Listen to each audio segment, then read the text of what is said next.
안녕하세요. 직무의 모든 것 박주열입니다. 안녕하세요. 김정진입니다. 오늘이 2026년 1월 16일 금요일인데요. 저희가 이제 오늘 여기서 네 번째 녹음을 하고 있네요. 네, 맞아요. 시간이 참 빨라요. 벌써 19번째 이야기고요. 그러게요. 오늘 아침 뉴스 보니까 간밤에 미국 증시가 기술주 중심으로 좀 올랐더라고요. 아, 맞아요. 저도 봤어요. 그래서인지 오늘 우리 증시도 출발이 괜찮던데 그래도 주말부터는 다시 강추위가 시작된다고 하니까 여기 광화문 스튜디오 오는 길은 괜찮으셨어요? 네네, 아직은 괜찮았는데 퇴근길이 살짝 걱정되긴 합니다. 맞아요. 청취자분들도 다들 옷 따뜻하게 챙겨 입으셔야겠어요.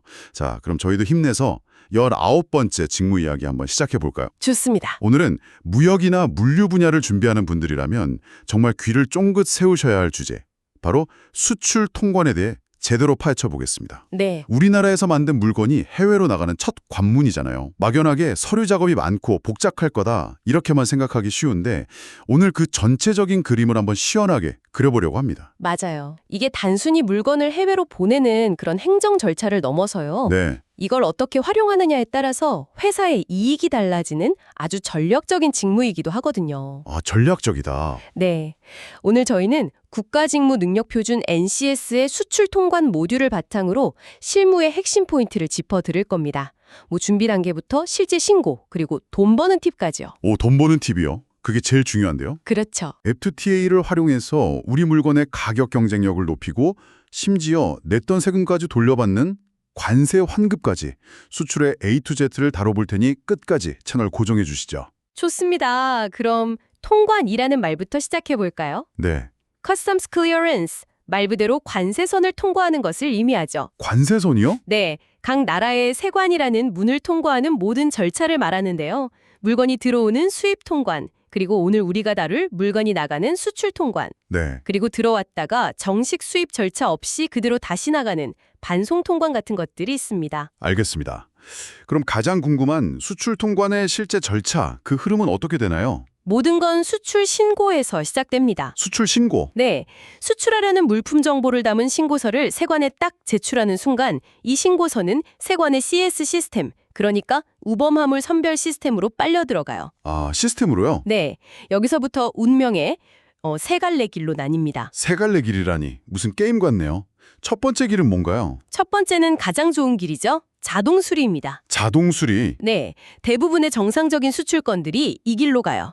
시스템이 신고 내용을 쓱 훑어보고 문제 없군 하고 바로 자동으로 수리, 즉 승인 도장을 찍어주는 겁니다. 이건 뭐 거의 하이패스네요. 그럼 두 번째 길은요? 두 번째는 서류 심사입니다. 시스템이 보다가 이거는 뭔가 서류를 좀 확인해봐야겠는데 라고 판단을 하면요. 세관 담당 직원에게 사건이 배정돼요. 그럼 그 직원이 전송된 서류들을 검토하고 이상이 없으면 수리해주는 방식이죠. 잠깐만요. 그럼 서류 심사나 이따 말씀해 주실 세 번째 길로 빠지게 되면 기업 입장에서는 단순히 시간이 좀 더 걸리는 문제를 넘어서는 거겠네요. 아, 그렇죠. 뭐 예상치 못한 비용이 들거나 바이어랑 약속한 납기일을 못 맞추거나 그런 리스크가 생기는 거겠어요? 정확합니다. 그래서 신고서 작성 단계부터 정말 정확하게 하는 게 중요해요. 자, 마지막 세 번째 길은 바로 물품 검사인데요. 물품 검사요? 네, 시스템이 이건 우범 화물일 가능성이 있다고 판단하면 실제 물품을 검사하는 현장으로 가게 됩니다. 직접요? 네, 컨테이너를 열어서 신고한 물건이랑 실제 물건이 맞는지, 개수는 맞는지, 혹시 다른 걸 숨겨놓지는 않았는지 직접 확인하는 거죠. 와, 듣기만 해도 긴장되는데요? 그렇죠. 이 세 가지 길 중 어떤 길을 통과하든 수리가 완료되면 30일 안에 그 물건을 비행기나 배에 실어야, 즉 선적해야 모든 수출 통관 절차가 공식적으로 끝납니다. 그런데 실무에서 처음 일을 시작하는 분들이 가장 쉽게 빠지는 함정이 있다고 들었어요. 아, 네네. 뭔가 편하자고 선택했다가 오히려 나중에 큰 손해를 보는 경우라고요. 아, 맞아요. 바로 간이 통관과 정식 통관의 차이점을 모를 때 벌어지는 일이죠. 간이 통관이요? 네.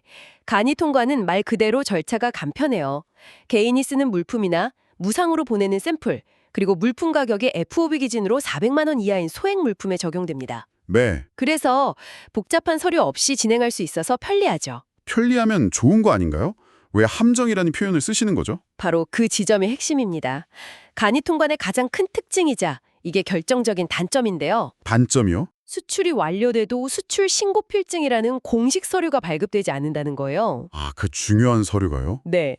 그리고 이 서류가 없으면 나중에 저희가 돈 버는 팁이라고 말씀드렸던 관세 완급을 절대로 신청할 수 없습니다. 아니, 잠깐만요. 그건 좀 이상한데요? 그렇게 결정적인 단점이 있는데 왜 정부는 간이 통관이라는 제도를 굳이 운영하는 거죠? 아, 그냥 사업 목적이 아닌 개인적으로 선물 보내는 사람들 쓰라고 만들어 놓은 건가요? 정확히 보셨어요. 바로 그런 개인적인 용도나 굳이 관세 환급을 받을 필요가 없는 소액의 샘플 같은 것들을 신속하게 처리해주기 위한 제도에 가깝습니다. 아하. 하지만 이걸 잘 모르는 중소기업 실무자가 우리 물건 300만 원어치인데 간편하니까 이걸로 해야지 했다가는 나중에 몇십만 원의 관세 환급금을 그대로 날리게 되는 거죠. 와. 편의성 때문에 더 큰 이익을 놓치는 전형적인 사례입니다. 야, 이건 정말 모르면 그냥 당하는 거네요. 그럼 우리는 무조건 정식 통관으로 가야겠습니다. 그렇죠. 정식 통관을 하려면 뭐부터 챙겨야 할까요? 서류 뭉치가 막 떠오르는데요. 모든 수출 서류의 어머니, 기본 중에 기본은 딱 두 가지입니다. 두 가지요? 바로 상업송장, 즉 커머셜 인보이스하고 포장 명세서, 패킹 리스트예요. 아, 상업송장이랑 포장 명세서? 네, 상업송장은 거래 명세서처럼 누가 누구에게 무엇을 얼마에 파는지 이런 계약 정보가 담겨 있고요. 포장 명세서는 말 그대로 포장 상태, 박스당 몇 개가 들었고 총 무게나 부피는 얼마인지 같은 물리적인 정보가 담겨 있죠. 모든 데이터는 이 두 서류에서 출발합니다. 요즘은 이 서류들을 들고 세관에 직접 가진 않잖아요. 어디에 제출하나요? 맞습니다. 모든 건 유니패스라는 국가관세 종합정보망 시스템을 통해 전자적으로 이루어집니다. 유니패스. 네, 만약 회사가 수출을 처음 한다면 이 유니패스 사이트에서 통관 고유부호라는 걸 가장 먼저 발급받아야 해요. 통관 고유 부호요? 네, 일종의 수출용 사업자 등록번호 같은 개념이죠. 아하. 그 부호를 받고 나면 아까 그 상업송장이랑 포장 명세서 내용을 유니패스에 직접 입력하는 건가요? 네, 직접 할 수도 있지만 대부분의 기업은 관세사라는 전문가에게 맡깁니다. 아, 역시 전문가가. 네, 실무자는 관세사에게 이 두 서류만 정확하게 전달해주면 관세사가 전문적인 지식으로 오류 없이 수출 신고서를 작성해서 시스템으로 제출해주죠. 여기서 면접을 준비하는 분들을 위한 팁이 딱 나오겠네요. 그렇죠. 면접관이 수출 신고서에 뭐가 들어가는지 아세요? 라고 물었을 때 수십 가지 항목을 다 외워서 답할 필요는 없습니다. 아, 다 외울 필요는 없다. 네, 그보다는 수출 신고서의 모든 정보는 상업송장과 포장 명세서로부터 나옵니다. 그리고 이 정보는 유니패스라는 전자 시스템을 통해 페이퍼레스, 즉 서류 없이 신고됩니다. 처럼 전체적인 정보의 흐름을 이해하고 있다는 걸 보여주는 게 훨씬 중요합니다. 아, 그러니까 면접관이 보고 싶은 건 단순 암기력이 아니라 이 서류랑 저 시스템이 왜 필요한지, 그 연결고리를 이해하는지를 보려는 거군요. 바로 그겁니다. 그렇게 관세사가 유니패스에서 전송 버튼을 누르면 신고가 끝나고 세관에서 수리가 되면 드디어 우리가 그토록 기다렸던 수출 신고 필증을 출력할 수 있게 되는 겁니다. 아, 드디어. 네, 이게 있어야 이 물건은 대한민국에서 정식으로 수출 허가를 받았습니다. 라는 공적인 증표가 생기는 거죠. 자, 이제 신고 필증도 받았고 물건도 배에 실었습니다. 하지만 여기서 끝이 아니라고 하셨죠? 네, 여기서부터가 진짜 실무자의 역량이 드러나는 부분이라고요. 맞습니다. 이제부터는 단순히 물건을 보내는 걸 넘어서 어떻게 하면 우리 회사와 우리 바이어에게 더 이익이 될까를 고민하는 단계입니다. 오. 그 첫 번째 무기가 바로 FTA, 자유무역 협정이죠. FTA가 중요하다고는 많이 들었는데 솔직히 구체적으로 와닿지가 않아요. 예를 들어서 설명해 주실 수 있을까요? 네, 요즘 K-뷰티가 워낙 인기니까 우리가 만든 화장품을 베트남에 수출한다고 한번 가정해보죠. 아주 좋은 예시네요. 우선 한국과 베트남은 FTA를 체결한 국가입니다. 그렇죠. 그럼 우리 화장품이 FTA 혜택을 받을 수 있는 한국산이 맞는지, 즉 원산지 결정 기준을 충족하는지부터 따져봐야 해요. 한국 공장에서 만들었으면 당연히 한국산 아닌가요? 꼭 그렇지만은 않아요. 예를 들어 원료 대부분을 프랑스에서 수입해와서 한국에서는 단순히 섞고 포장만 했다면 한국산으로 인정받지 못할 수도 있습니다. 아, 그런 기준이 있군요. 네, 일정 수준 이상의 부가가치가 한국에서 창출되어야 하죠. 이 기준을 통과해서 메이드 인 코리아로 인정받았다고 해봅시다. 좋아요. 인정받았습니다. 그럼 뭐가 달라지죠? 베트남 현지에서 우리 화장품을 수입하는 바이오가 내야 할 관세가 확 낮아지거나 아예 0%가 될 수 있습니다. 0%요? 원래 10% 관세를 내야 했다면 그만큼 가격이 싸지는 효과가 생기는 거죠.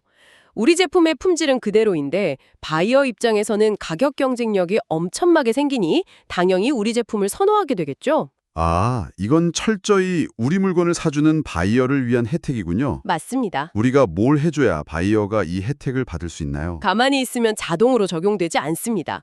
우리가 이 화장품은 FTA 기준을 충족하는 한국산이 맞습니다. 라는 걸 증명하는 서류. 아, 증명서. 네, 즉 원산지 증명서 CO를 발급해서 보내줘야 해요. CO? 바이어는 이걸 자기 나라 세관에 내야만 관세 혜택을 받을 수 있습니다. 이 서류 한 장이 계약을 성사시키는 무기가 될 수도 있는 거죠. 와, 근데 매벌 수출할 때마다 이 서류를 챙기는 것도 꽤 번거롭겠는데요? 맞아요. 그래서 수출이 잦은 기업들을 위해 원산지 인증 수출자라는 제도가 있습니다. 원산지 인증 수출자요? 네, 세관으로부터 이 회사는 원산지 관리 능력이 검증된 모범생이다라고 인증을 받는 거예요.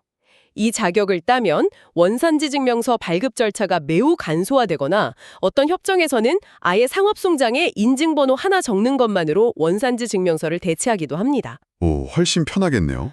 실무에서는 정말 엄청난 시간과 비용을 절약해주는 꿀팁이죠. 좋습니다. FTA로 바이어에게 선물을 줬다면 이제 우리 수출자를 위한 혜택도 챙겨야죠. 그렇죠. 아까 말씀하신 돈 버는 팁이요. 바로 관세 환급입니다. 관세 환급? 이건 정말 수출 기업의 영업이익에 직접적인 영향을 주는 제도인데요.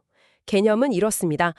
아까 그 베트남에 수출한 화장품을 만들기 위해 우리가 프랑스에서 향료를, 독일에서 예쁜 용기를 수입해 왔다고 해볼게요. 네, 그럼 수입할 때 분명히 관세를 냈겠죠? 네, 냈겠죠. 그 제품을 만들어서 다시 수출했으니 원재료를 수입할 때 냈던 관세를 국가에서 되돌려주는 겁니다. 와, 일종의 수출 장려금 성격이죠. 오, 냈던 세금을 돌려준다니 이건 무조건 받아야겠네요. 방법이 복잡한가요? 방법은 크게 두 가지. 개별 환급과 간이 정액 환급. 개별 환급, 간이 정액 환급. 개별 환급은 이름 그대로 화장품 하나 만드는데 프랑스산 향료가 몇 그램, 독일산 용기가 몇 개 들어갔는지 정확히 계산해서 그 원재료를 수입할 때 냈던 관세를 1원 단위까지 계산해서 돌려받는 방식이에요. 와, 정확하네요. 네, 정확하지만 계산 과정이 매우 복잡하고 증빙할 것도 많죠. 듣기만 해도 머리가 아픈데요. 다른 방법은요? 그래서 특히 중소기업을 위해 간이정액 환급이라는 아주 편리한 제도가 있습니다. 중소기업을 위해서요? 네, 이건 정부가 품목별로 미리 표를 만들어 놨어요. 화장품을 1만 원어치 수출하면 그냥 묻지도 따지지도 않고 120원을 환급해 주겠다. 이런 식으로요. 아, 정해져 있군요. 네, 이걸 간이정액 환급률 표라고 하는데 중소기업은 복잡한 계산 없이 그냥 우리 수출 금액에 이 정해진 비율만 곱해서 아주 간단하게 환급을 신청할 수 있습니다. 그럼 웬만하면 다 간이 정액 환급을 쓰는 게 유리한 거 아닌가요? 꼭 그렇지는 않아요.